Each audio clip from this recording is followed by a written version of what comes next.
How majestic is your name. How redeeming is your grace. How unselfish is your love, that you would give your all for us.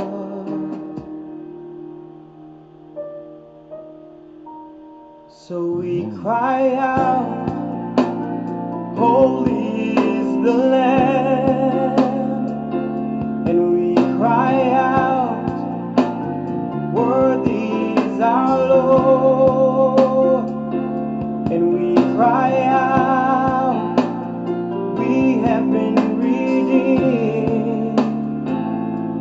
We cry out, we cry out.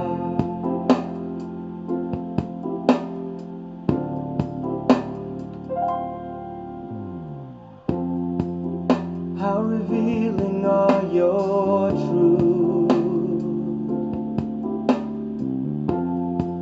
and how compassionate are you.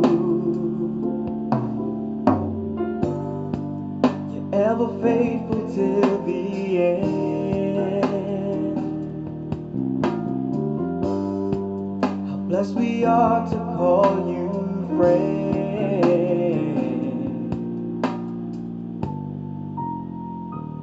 So we cry out, holy is the Lamb, and we cry out, worthy is our Lord, and we cry out, we have been redeemed, and we cry out, we cry out.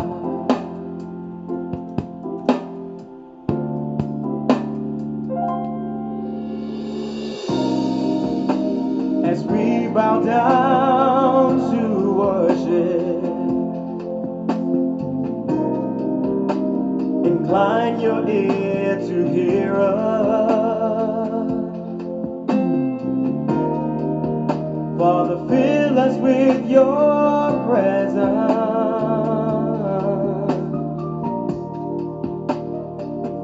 So we cry out, holy is the Lamb, and we cry out, worthy is our Lord, and we cry out, we have been redeemed, and we cry out,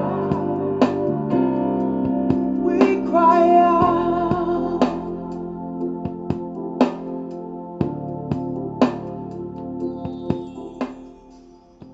Alright, peace of Christ to all. Welcome everybody. This is Christian Prince with you today, and I hope the sound is clear. And today we have our live chat is working. So I think this will be better. This way you guys can chat with me directly.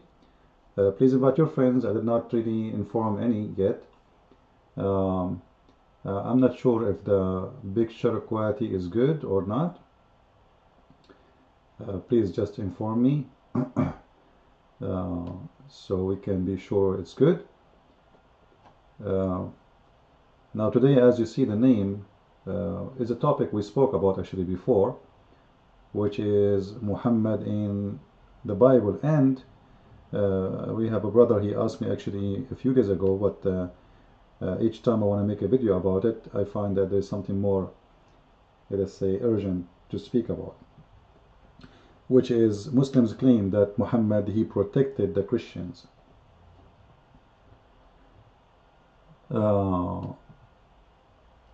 Yeah, I see the chat right now, and actually I'm happy that we were able to use it and able to configure how we can do this, so it's good. So all of you guys can now post your chat and you can make your comment live. Now, the first thing I will start with, actually, uh, we have two topics, as I said, but both they are the same, actually. At the end of the day, both is based on lies, as always we see from Muslims. Uh,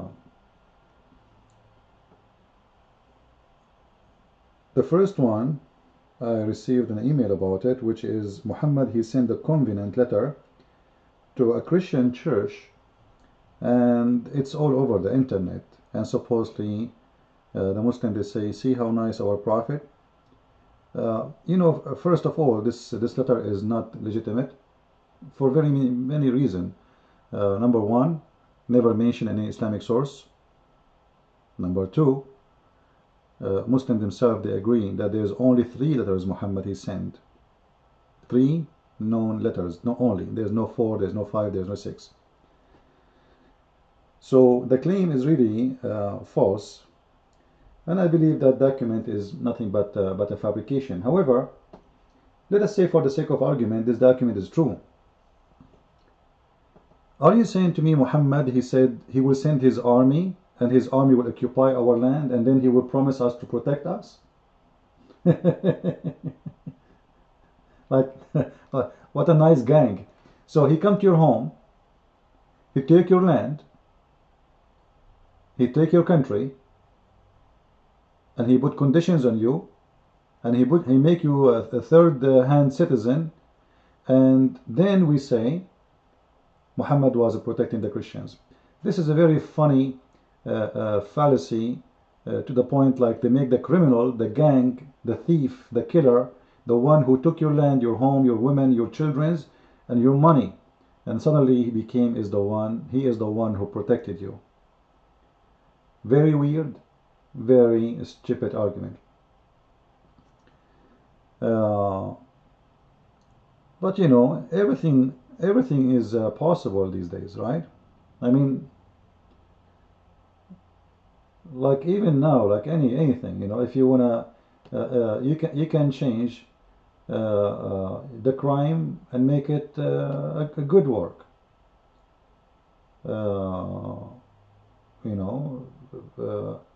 You can do anything you want as long as you have, let us say, a media in your side. You can do all kinds of crimes, and you are the good guy. So, like why we went to let us say, when American they went to Vietnam, they went to help the Vietnamese. It doesn't really swallow it too much. What American have to do with Vietnam anyway? It's far at the end of the world. I don't think this is about something with the goodwill. It's the greed of mankind who want to have more authority, who want to have more power, and we want, if we want to make it look like good, we can make it good. As simple as that. Like why Hitler he went to all the way to Russia? Oh, Hitler he want to save the Russian from themselves, And then he occupied them. He kidnapped their women and their children, and he made them as slaves in his camps. He killed the Jews. And why he killed the Jews? Because simply he is trying to make the world better world. So always the criminals, if they have, imagine if Hitler he won the war. Seriously. If Hitler he won the war, it's exactly what we will hear today about Muhammad. Hitler will be a good guy, and nobody will speak about him as a criminal. But because he lost, you see, always history is written by the hand of those who win, not those who lose. If Hitler was the winner and the rest was the losers, well, the history will be written differently. And Hitler will be called the best man. And people will cheer for him, including those who was occupied by him, because who dare to say no? This is a fact we need to remember always. Somebody attack you, take your home, take your house, and then you are required, because you are the loser, to praise him. You cannot just say the truth. That's not right. You will pay your life as a price for it. Like today, here we speak honest. We don't take a side. I'm an American. I love America, right? America is my country, and this is the country who gave me the freedom, gave me the respect, gave me everything. So I want to give this country everything this country gave me back. And because of the freedom of the speech, I came to USA. When the American, sadly, I say, they armed the terrorists in Syria. If you open any TV station in USA, they will say to you, we are arming the rebels against a regime, a dictator. Now, this is the truth, really? Seriously? The truth is the opposite, actually. Yes, he's a dictator, this is true, but all our friends in the Middle East are dictators, and they are even more ugly than him. At least this guy, women there, they can go drive their cars, they can go party, they can work, they can be doctors, engineers, even they are in the army. Suddenly, this is the guy who is the problem? Yes, suddenly he is the problem. What about all our friends who they are dictators who chop the heads, like Saudi Arabia just 2 months ago, I think they behead 56 people in one day. It's the same as ISIS. There's no difference. Beheading, including teenage boys, including 4 journalists. You believe it or not? 4 journalists, and nobody speak about it. Yeah, because they're our friends. You know, if you are our friend, you are a good guy. You are not our friend, we will put your laundry in the balcony. This is all what's happening. As simple as that. So for us as a Christians, we don't wanna do what those people do. We don't wanna repeat what people say. We have to be truthful, and the truth is ugly, and the truth always hurts somebody. It can hurt you, it can hurt me, it can hurt whoever, but you have to say it. So when the Muslims they speak about Muhammad protecting the Christians, well, what I will do with all the verses in the Quran and all the behavior? Okay, can you show me one time Muhammad he protected the Christians? Isn't it Muhammad who said, I am the eraser of Christianity? He said, Ana al-Mahi. They said to him, Mahi of what, Prophet? Mahi mean in Arabic, eraser. Eraser. They said to him, you are Mahi of what? He said, I am the eraser of Judaism and Christianity.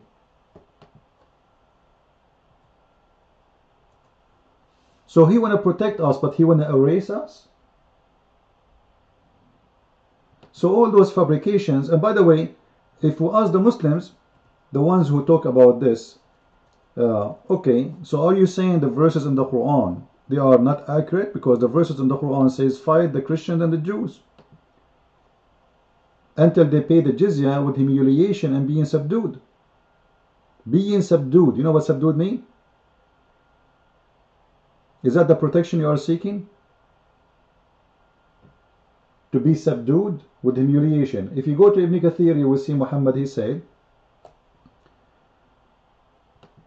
actually, let me go to Ibn Kathir and show it in the screen,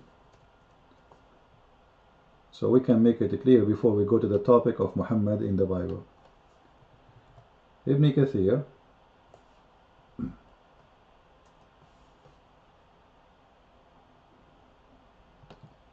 let me share the screen with you so you can.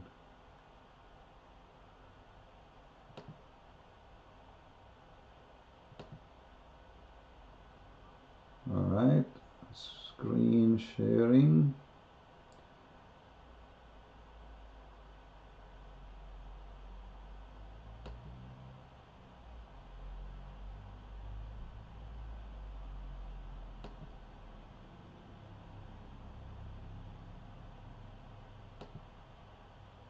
Alright, let us take those things off so we can see together what kind of a protection the Muslims are talking about when they claim that Islam was protecting the Christians. This is the website of Ibn Kathir. We will go to chapter 9 just to show you how to do it yourself, and then we will choose verse number 29.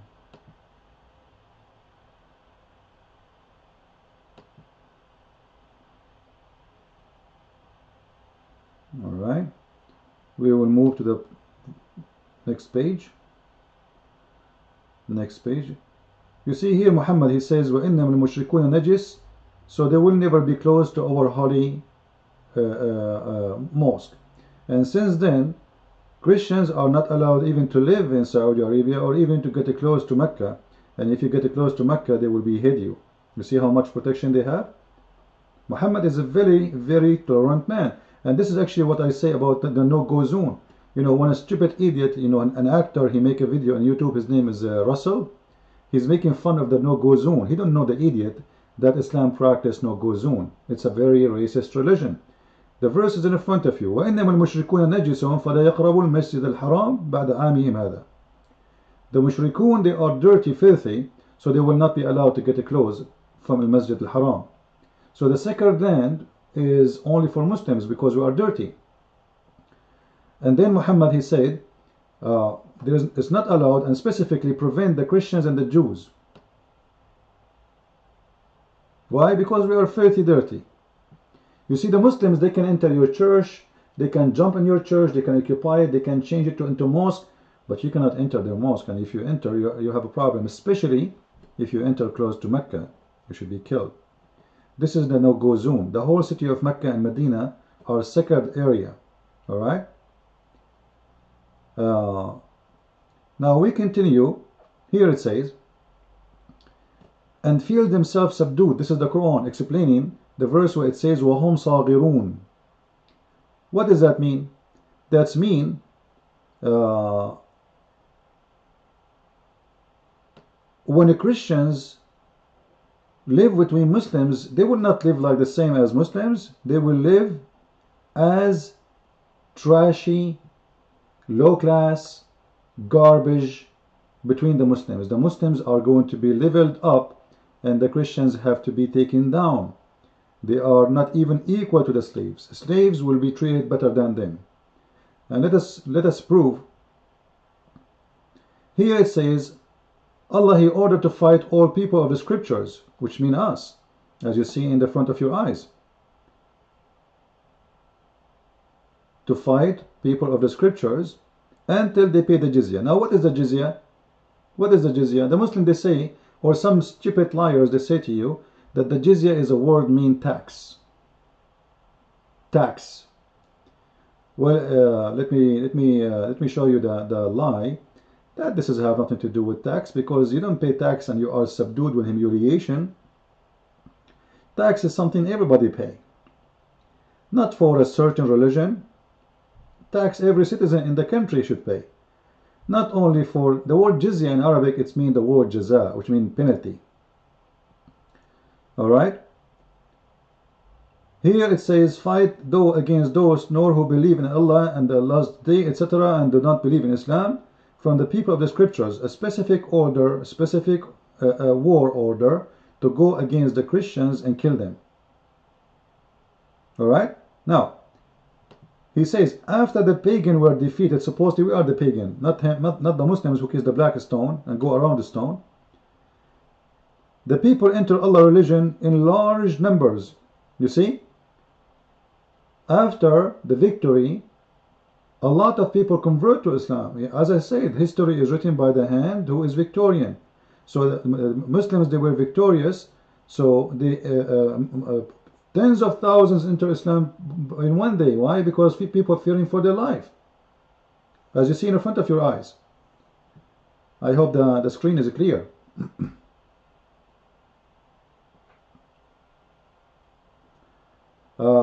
Is the image quality, guys, is good on your side?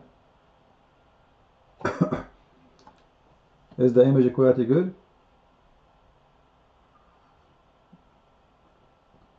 I hope so. Let me know, please.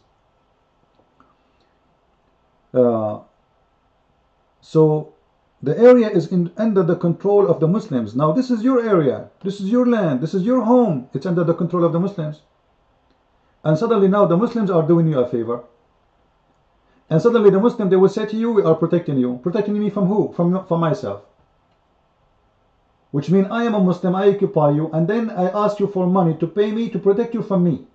You see how nice I am? Actually, there is something maybe many do not notice. You know the mafia? You guys heard of the mafia, right?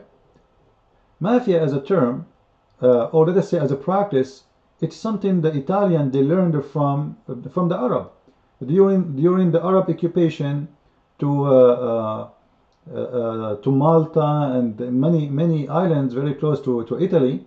The Italian they learned that you force someone to pay you something to protect him.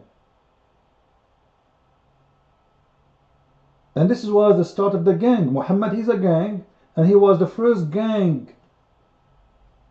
let us say, a founder who came to Europe with his gangs, and the European after that they learned from Muhammad how to be gangs. So they come to your home, they occupy your home, they take your land, and then they force you to pay a tribute in order to stay alive. What do you want more? Very nice, right?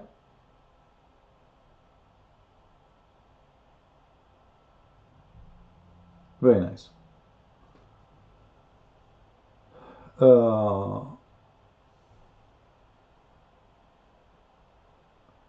Somebody here in the text saying, as if Allah has also influenced in the Old Testament, Quran 538, both hands, Quran. I'm not sure what this guy is trying to say. You know what? If you have the courage, you can call me live and let us hear you. And you will see that you have nothing to say. You know, when somebody quote for you from the Old Testament as an example, if a woman, like he's trying to change our topic, but we will answer him. If a woman, she share in a fight, and she hold the private part of the enemy, she will be punished. So he's making fun of this. You know, actually this is here we show you that here they believe in real justice and fair fight. There's two people fighting. A woman, she involved in it, she have no place. Number one, she is holding a private part of a man. This is not her man. Number two, this is not a fair fight, because then if you hold a man in his private part, he will lose. You know what will happen.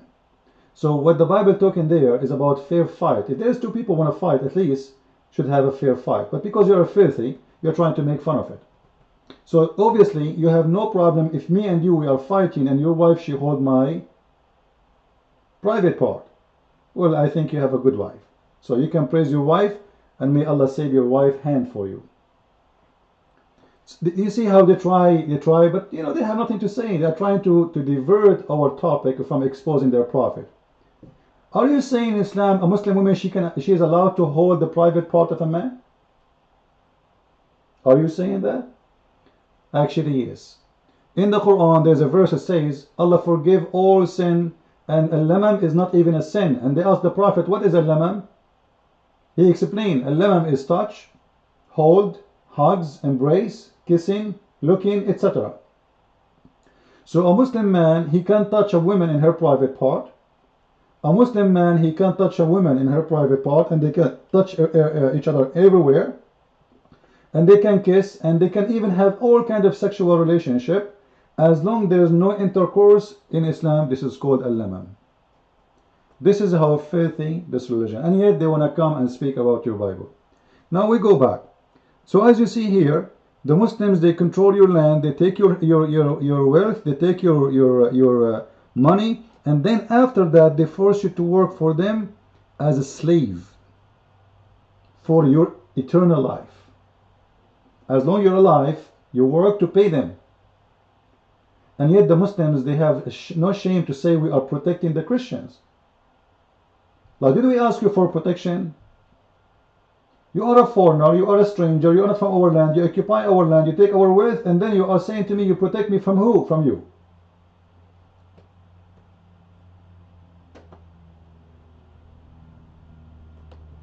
Let us see what a jizya before we continue.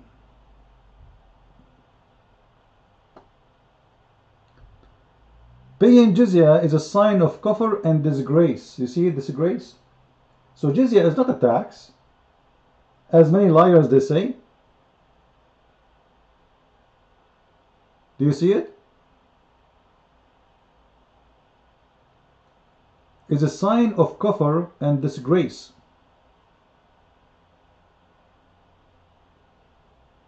Which means when you pay jizya, it's not just about the money, it's about being disrespectful. You know, it's a humiliation. They force you to pay jizya to humiliate you. And when you pay the jizya, they will spank you, they will beat you, they will spit on you, they will do everything they can to humiliate you. Not only just come over and pay the money. And we can prove it from here. It says, and feel themselves subdued, disgraced, humiliated, etc. Therefore, the Muslims are not allowed. Read with me, please. So we can expose the liars who says the Prophet he have a covenant with the Christians to protect them. Therefore, they are not allowed to honor the people of the Dhimma, which mean the Christians, or elevate them above the Muslims. For they are miserable, disgraced, humiliated. Muslim recorded from Abu Hurairah, the Prophet said, what the Prophet said? Let us see. Don't initiate salam to the Jews and the Christians, and if you meet any of them in the road, force them to the narrowest alley. This is why the leader, the faithful Umar al-Khattab, may Allah be pleased be upon him. Before we go, if a Muslim he meet you in the road, he have a duty. After they took your money and your land and your house and enslave you, after all of this, they have a duty to humiliate you. They have a duty to humiliate you.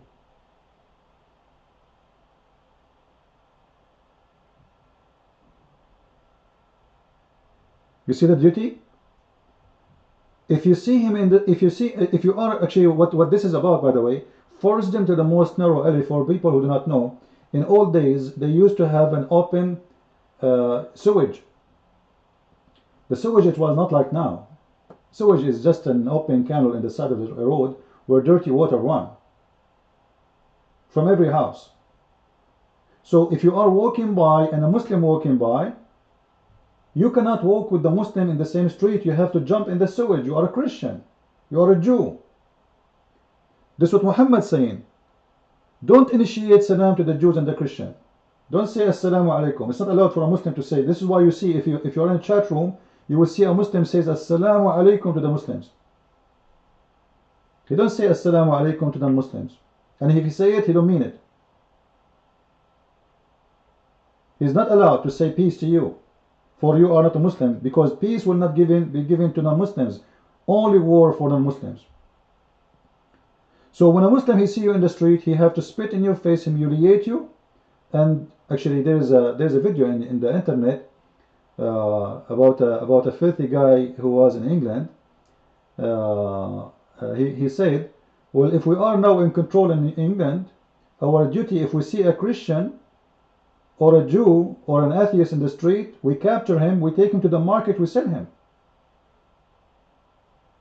Or we can just take him home like a cow, use him for work or for whatever we want,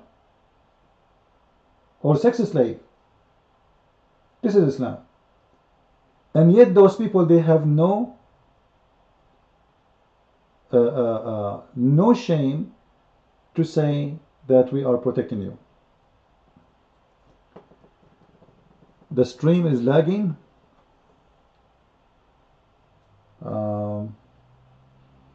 Try to refresh your page, guys.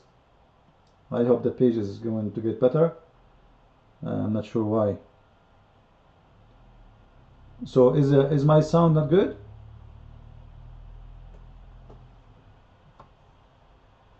I'm really surprised because it used to work fine with the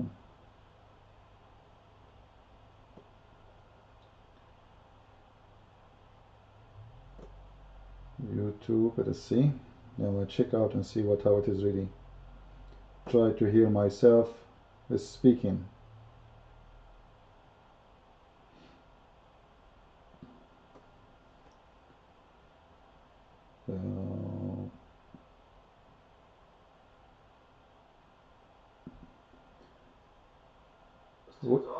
With my side, it's coming fine, guys. From my side, it's coming fine. I don't know why. It's from your side, it's not good.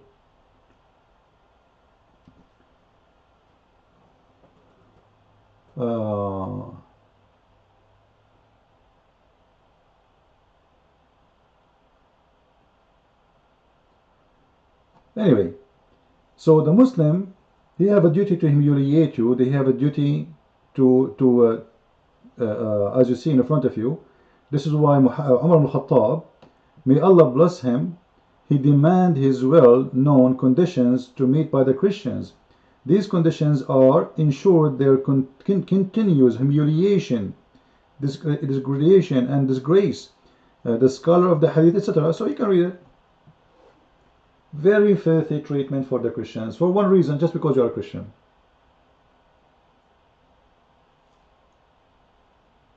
Just for one reason, just because you are a Christian. And yet the Muslims, they have no shame to say that they are protecting us.